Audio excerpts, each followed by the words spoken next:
November 2, 1942. El Alamein, Egypt. The desert wind howls across the dunes, carrying sand like shards of glass.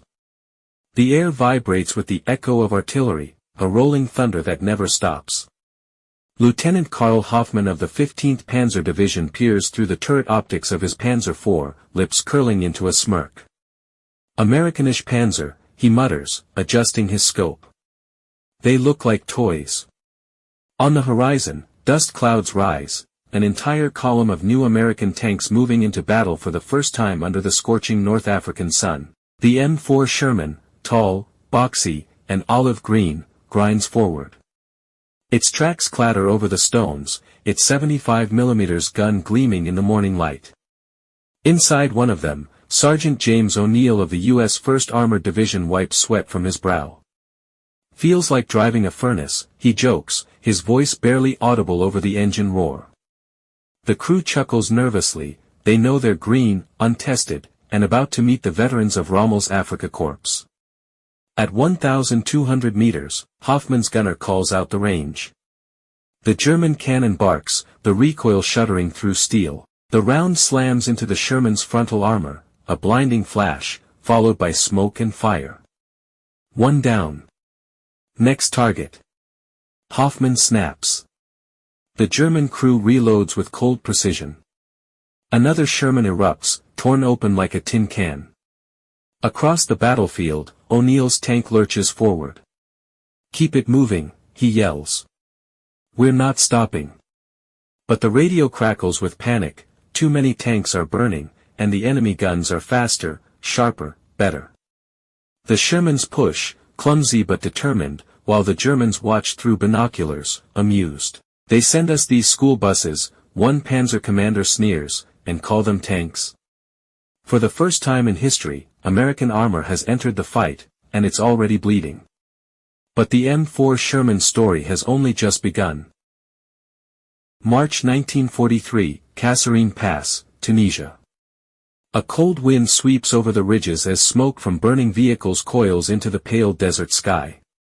The aftermath of the battle lies scattered across the sand, shattered Shermans, smoldering half-tracks, and the grim realization that the Germans are no longer facing amateurs. Captain Karl Hoffmann climbs from his Panzer IV, brushing soot from his uniform. Around him, the Afrika Korps celebrates another victory. But this one feels different. The Americans had come back harder, faster, and more coordinated. Their tanks might still be vulnerable, but their tactics were changing. In the ruins of a wrecked Sherman, an American officer's notebook lies half-buried. Hoffmann flips through it, rough sketches of German tank silhouettes, notes on armor angles, firing ranges, and a simple phrase scrawled at the bottom: learn. Adapt. Win. Meanwhile, in a maintenance depot far from the front, U.S. engineers are already dissecting the battlefield lessons. They know the Sherman isn't perfect, the armor is too thin, the gun struggles against the long-barreled German 75mm, and fires from penetrating hits have earned it a grim nickname among the troops: Ronson, lights every time. But the Americans have something the Germans don't: production. In Detroit, Chicago, and Cleveland, assembly lines hum like mechanical heartbeats. By the spring of 1943, factories can turn out a brand new M4 every 25 minutes. Crews train non-stop in the Mojave and the English countryside. They learn to fight as teams, to flank, to coordinate with air and artillery, to use speed as armor. Back in Tunisia, Sergeant O'Neill's new Sherman clanks into position alongside a British Grant. He's no longer wide-eyed or unsure. "We're not gonna outgun them," he tells his loader. "We'll outfight them." The order comes over the radio. The Shermans surge forward again, not as lone brawlers but as part of a greater machine, infantry, artillery, and air power moving in harmony. The Germans can still punch hard, but now the Americans refuse to break. For every Sherman destroyed, two more take its place. And for the first time, men like Hoffmann begin to wonder, how long can they keep this up? June 6, 1944, Normandy, France. The beaches burn beneath gray clouds and artillery smoke. The air smells of salt, cordite, and fear. As waves crash against the shore, the next phase of the war thunders into motion, hundreds of M4 Shermans rolling off landing craft, their engines growling like beasts unleashed. Sergeant James O'Neill grips the hatch rim of his Sherman, Lucky Mary, as it rumbles through the surf. "Hold tight," he shouts to his crew. Ahead, the horizon is chaos, bunkers blazing, obstacles jutting from the sand, men shouting through static and gunfire. The Shermans grind forward, treads clawing up the beachhead under fire from 88mm guns hidden inland. One tank erupts in a ball of fire, another takes a direct hit to the turret ring.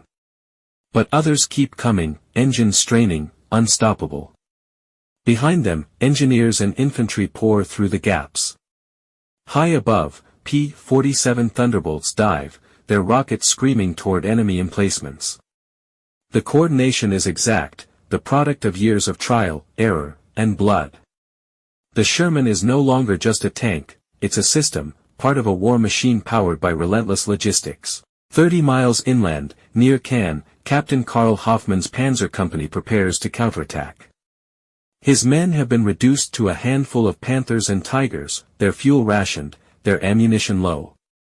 Through his binoculars, Hoffmann watches a column of Shermans advancing across the hedgerows, dozens of them. He scoffs softly, but the humor is gone. "They just keep coming," says his gunner. "Yes," Hoffmann replies. "And they never stop." The engagement begins at 800 meters. The Tiger's 88mm cannon roars, punching through the lead Sherman. Another follows, but even as the German gunners reload, 3 more Shermans spread out, using the terrain, calling in artillery over the radio. Shells whistle overhead, shattering the ground around the Tiger's position.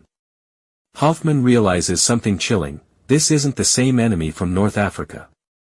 These tankers fight as a network, mobile, coordinated, and inexhaustible. Within hours, his unit is forced to withdraw. The roads are jammed with wrecked armor, smoke, and the deafening sound of approaching engines. By dusk, the Shermans have broken through the first German defensive line. Behind them, convoys stretch for miles, fuel, ammunition, spare parts, a moving city of supply. The machine never sleeps, never falters. As the sun sets over Normandy, O'Neill leans out of his tank and watches another column roll past, endless olive-drab silhouettes against a blood-red sky. "They laughed at us once," he says quietly. "Not anymore." December 18th, 1944, the Ardennes Forest, Belgium. The trees are silent under heavy snow. A blanket of white hides the scars of war, but beneath it, engines hum in the cold, hundreds of Shermans lying in wait along a frozen ridgeline. The Battle of the Bulge has begun. Sergeant James O'Neill sits inside his tank, breath fogging the periscope glass. The crew is tense. Word has spread that German armor, Tigers and Panthers, are advancing through the woods. "They'll come fast," O'Neill mutters. "But so will we." The calm breaks as distant gunfire echoes through the valley. Seconds later, the trees explode with muzzle flashes. German shells tear through the forest, splintering trunks like matchsticks. Over the radio, the call goes out: Panzer IV sighted, 3 kilometers north. O'Neill's platoon swings into motion. The Shermans lurch forward, their engines roaring against the frozen ground. Snow and mud spray as the American tanks form a line along the ridge. Visibility is poor, but through the smoke, O'Neill catches sight of it, a tiger eye, massive and menacing, crawling through the fog. He knows the Sherman's 75mm can't pierce its thick frontal armor. But that's not the plan. 2 other Shermans loop wide to flank it, while O'Neill's crew fires smoke rounds to obscure the field. The Tiger pivots, searching for its prey. "Now!" O'Neill shouts. From the tree lean, the flanking Shermans open fire, rounds slam into the Tiger's thinner side armor. One penetrates, then another. The giant bursts into flames, its crew scrambling out into the snow. Across the valley, German officers watch through binoculars, disbelief spreading across their faces.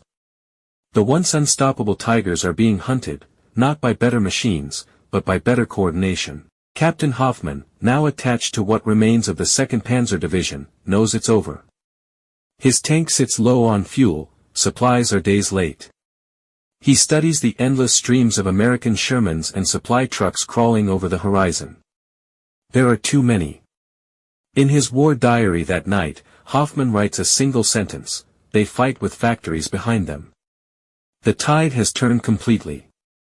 The same tanks the Germans once mocked are now the backbone of an unstoppable advance, crossing rivers, smashing through Siegfried Line fortifications, and rolling toward the heart of Germany.